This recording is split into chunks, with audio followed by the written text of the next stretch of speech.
미국 금융당국이 가상자산업계에 역사적 결정을 내렸습니다. 이 결정은 전통 금융의 구조를 근본적으로 흔들 수 있다는 평가가 나오고 있습니다. 미 재무부 산하통화감독청 OCC가 현지 시간 12일 가상자산 기업 5곳에 전국 단위 신탁은행 설립을 조건부 승인했습니다. 승인된 기업에는 서클, 리플, 비트고, 팍소스, 그리고 세계 최대 자산운용사 중 하나인 피델리티까지 포함되어 있습니다. 이로써 가상자산 기업들은 전통 금융의 핵심 권한을 행사할 수 있는 새로운 단계에 진입하게 됐습니다. 가장 먼저 주목되는 부분은 이번 결정이 트럼프 행정부의 금융 규제 완화 기조와 맞닿아 있다는 점입니다. 트럼프 대통령은 취임 직후부터 규제는 최소로, 혁신은 최대로를 강조해왔습니다. 이 정책 변화로 인해 가상자산 핀테크 기업들의 금융권 진입 시도는 빠르게 늘었고 올해만 12개 기업이 인가 신청서를 제출했습니다. 이는 최근 8년 사이 가장 높은 수치입니다. 여기에 아마존, 월마트 같은 대형 유통기업들까지 금융 서비스 확장을 검토하는 상황이 더해지며 미국 금융시장은 그야말로 구조적 전환기에 들어섰다는 평가가 나옵니다. 그렇다면 신탁은행 인가의 의미는 무엇일까요? 신탁은행은 일반 은행과 달리 예금, 수취나 대출 같은 전통적 은행 업무는 하지 않습니다. 그러나 이 기관이 가진 핵심 역할은 따로 있습니다. 바로 자산의 보관관리 운용 권한입니다. 디지털 자산 시대의 이 권한은 은행 못지않은 무게를 갖기 시작했습니다. 신탁은행 인가를 받으면 기업들은 다음 업무를 수행할 수 있습니다. 자산 보관, 스테이블 코인 발행, 결제 인프라 구축, 글로벌 송금 및 네트워크 운영, 즉 기존 금융의 중개 단계를 대폭 줄일 수 있으며 속도는 빨라지고 비용은 낮아지는 구조가 만들어집니다. 가상자산 기업들이 은행에 준하는 신뢰도를 확보하게 되는 셈입니다. 이러한 변화는 기존 은행권에 큰 부담으로 작용하고 있습니다. 특히 스테이블 코인의 확대가 가시화되면서 은행 핵심 사업인 예금과 결제 부문이 직접적인 위협을 받을 수 있다는 분석이 나옵니다.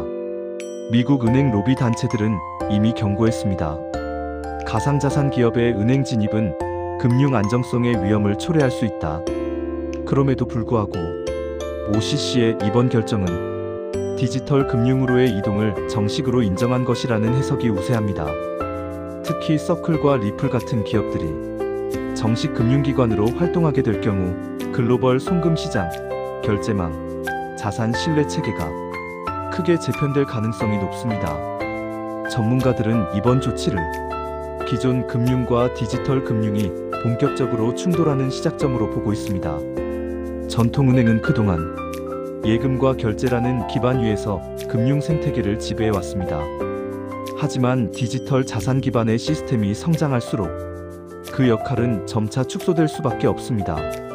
스테이블 코인이 결제의 주체가 되고 디지털 지갑이 은행 계좌를 대체하고 블록체인 네트워크가 국제 송금을 담당하게 된다면 우리가 지금 당연하게 사용하는 금융 패턴은 근본적으로 변화하게 됩니다.